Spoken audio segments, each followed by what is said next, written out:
Hello అందరికీ మెంతికూర పచ్చడి ఎప్పుడు ట్రై చేస్తారు చాలా టేస్టీగా ఉంటుంది.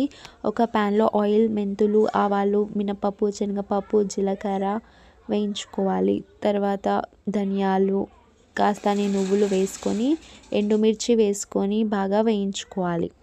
ఇలా బాగా వేగిన తర్వాత మెంతికూరను వేసుకొని డ్రై అయ్యేంత వరకు బాగా వేయించుకోవాలి. తర్వాత 1 టేబుల్ స్పూన్ ఆయిల్ వేసుకొని టమాటా ముక్కల్ని, అలాగే వెల్లుల్లి, అలాగే చింతపండు వేసుకొని బర్న్ అయ్యేంత వరకు బాగా వేయించుకోవాలి.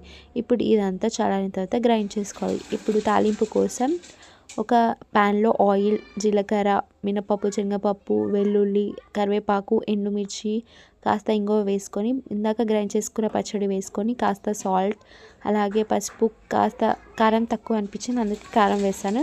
తర్వాత పైన కొత్తిమీర చల్లుకుంటే ఎంత యమ్మీ అయినా మెంతికూర పచ్చడి చాలా టేస్టీగా ఉంటుంది. నేను ఇది ఫస్ట్ టైం ట్రై చేశాను. టేస్ట్ అయితే చాలా బాగుంది. ఒక్కసారి ట్రై చేయండి.